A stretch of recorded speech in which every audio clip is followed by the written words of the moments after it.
নমস্কার এবং আসসালামু আলাইকুম। সবাই কেমন আছেন? আজকে আবার চলে আসলাম অঙ্কের কিছু শর্টকাট টেকনিক নিয়ে। আজকে আমি শুরু করতে যাচ্ছি ক্রমিক সংখ্যার যোগফল নির্ণয়ের অভিনব একটি কৌশল। এই কৌশলের মাধ্যমে আপনি মোট 3 টাইপের অঙ্ক শিখতে পারবেন। তো চলুন কথা না বলে ভিডিওর দিকে যাওয়া যাক। প্রথমে যে অঙ্কটা থাকছে সেটা হচ্ছে 1 থেকে 100 পর্যন্ত ক্রমিক সংখ্যাগুলোর যোগফল কত। এই অঙ্কটার মাধ্যমেই আমরা ভিডিওটা শুরু করতে যাচ্ছি। দেখেন, প্রথম সংখ্যা কত 1 এবং শেষের সংখ্যা কত 100। আমাদের অঙ্কে বলা আছে 1 থেকে 100 পর্যন্ত ক্রমিক সংখ্যাগুলোর যোগফল কত। এই অঙ্কের সমাধান বের করার জন্য প্রথমে আমাদের মনে রাখতে হবে এই যে শেষের সংখ্যা, এই শেষের সংখ্যার অর্ধেক বের করতে হবে। 100-র অর্ধেক কত 50। এর সঙ্গে কি করতে হবে, গুণ করতে হবে আবার এই শেষের সংখ্যা কত দেওয়া আছে 100। এই 100-র সঙ্গে যোগ করতে হবে 1। এইটাই কিন্তু ফর্মুলা। শর্টকাট টেকনিক কিন্তু বড় অঙ্কের মতো হয় না, তাই সহজ সমাধান বের করতে গেলে একটু মাথা খাটিয়ে অঙ্কগুলো বোঝার চেষ্টা করতে হবে। দেখেন, এই 50 গুণ এই 100 আর 1 যোগ করলে হয় 101। এই দুইটি সংখ্যা যদি আমি গুণ করে দিই তাহলে হবে 5050। কত সহজেই এই অঙ্কের সমাধান বের করা গেল।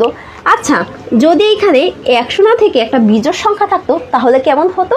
তাহলে চলেন আর একটা উদাহরণ দেখে আসা যাক। এখন আমরা আরেকটি উদাহরণে চলে এসেছি। দেখেন, 1 যোগ 2 যোগ 3 যোগ 49 সমান কত। এই অঙ্কের সমাধান আমরা কিভাবে বের করব? 49 শেষের সংখ্যা আর প্রথম সংখ্যা কত আছে 1।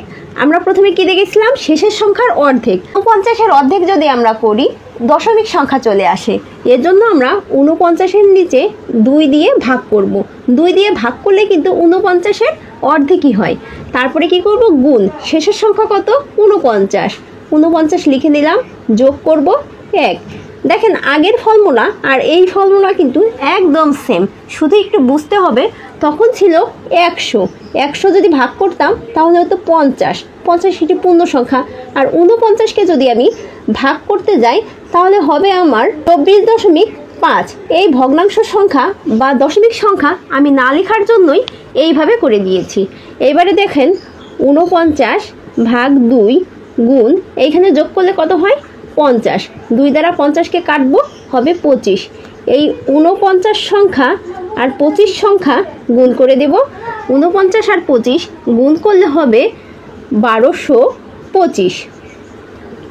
আচ্ছা, এই অঙ্কগুলো তো দেখলাম, এই অঙ্কগুলো কিন্তু ক্রমিক সংখ্যা, 1 থেকে সিরিয়ালি আছে। এবার যদি 1 থেকে সিরিয়ালি না থেকে অন্যরকম থাকে তাহলে কিভাবে করবেন? তাহলে চলেন আর একটা উদাহরণ দেখে আসা যাক। মনে করেন এমন একটি অঙ্ক আছে, 2 থেকে 50 পর্যন্ত জোড় সংখ্যাগুলোর যোগফল নির্ণয় করো। তাহলে কিভাবে করবেন?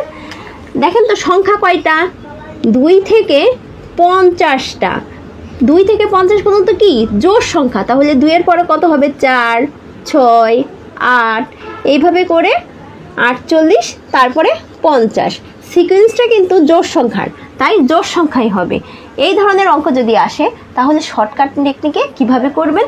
প্রথমেই আমরা কি করব, 2 থেকে 50 পর্যন্ত সংখ্যার মাঝের সংখ্যা বের করে দেব। মাঝের সংখ্যা নির্ণয় করার টেকনিক হচ্ছে প্রথম সংখ্যা যোগ শেষের সংখ্যা ভাগ 2। দেখেন তো, এইখানে যোগ করলে হবে 52, নিচে 2 কাটাকাটি করলে হবে 26। এই 26 হচ্ছে মাঝের সংখ্যা। মাঝের সংখ্যা এবং মাঝের সংখ্যার সাথে 1 বিয়োগ করে দিব এবং এই দুইটি সংখ্যা গুণ করে দিব। দেখেন তো, মাঝের সংখ্যা কত আছে 26, আর মাঝের সংখ্যার সাথে কি করব 1 বিয়োগ করব। বিয়োগ করলে হবে কত 25, আর এইখানে এই 25 আর 26 গুণ করে দিব। এইখানে দেখেন 25 লিখে নিলাম। 25 আর 26 যদি গুণ করি তাহলে হবে কত 650। সমাধান কত 650। এই টাইপের অঙ্ক কিন্তু একটু মন দিয়ে দেখলেই বোঝা যাবে। তাহলে চলেন আরেকটি উদাহরণ দেখে আসা যাক। আমরা আরেকটি উদাহরণ নিয়েছি। 2 যোগ 4 যোগ 6 যোগ 100 সমান সমান কত? যদি এই ধরনের একটি অঙ্ক থাকে তাহলে কিভাবে সমাধান বের করবেন? দেখেন এইটা কিন্তু 100 পর্যন্ত আছে, কিন্তু এটা ক্রমিক সংখ্যা নয়, এটা জোড় সংখ্যা। তাই কি করতে হবে? আমাদের প্রথমে মাঝের সংখ্যা নির্ণয় করতে হবে। মাঝের সংখ্যা নির্ণয় করার জন্য প্রথম সংখ্যা কত আছে? 2। প্রথম সংখ্যা যোগ শেষের সংখ্যা ভাগ কত? 2। এইখানে 102 ভাগ 2 কাটাকাটি করলে কত হবে? 51। এই 51টা কি? মাঝের সংখ্যা। এবারে ফর্মুলাটা কি ছিল? মাঝের সংখ্যা গুণ মাঝের সংখ্যা থেকে 1 বিয়োগ মাঝের সংখ্যা কত আছে? 51 গুণ মাঝের সংখ্যা থেকে 1 বিয়োগ করবেন, তাহলে এখান থেকে 1 বিয়োগ করে দেন, হবে কত? 50। এই 50 আর 51 গুণ করে দেন, উত্তর হয়ে গেল 50 আর 51 গুণ করলে হবে 2550। দেখেন এইটা তো গেল ক্রমিক সংখ্যার জোড় সংখ্যা। যদি ক্রমিক সংখ্যার বিজোড় সংখ্যা দেওয়া থাকে তাহলে কিভাবে সমাধান বের করবেন? তাহলে চলেন ক্রমিক সংখ্যার বিজোড় সংখ্যাগুলোর যোগফল কিভাবে নির্ণয় করা যায় সেই টেকনিকটা দেখে আসা যাক। বোর্ডে দেখেন আরেকটি উদাহরণ চলে এসেছে। 1 যোগ 3 যোগ 5 যোগ 21 সমান সমান কত?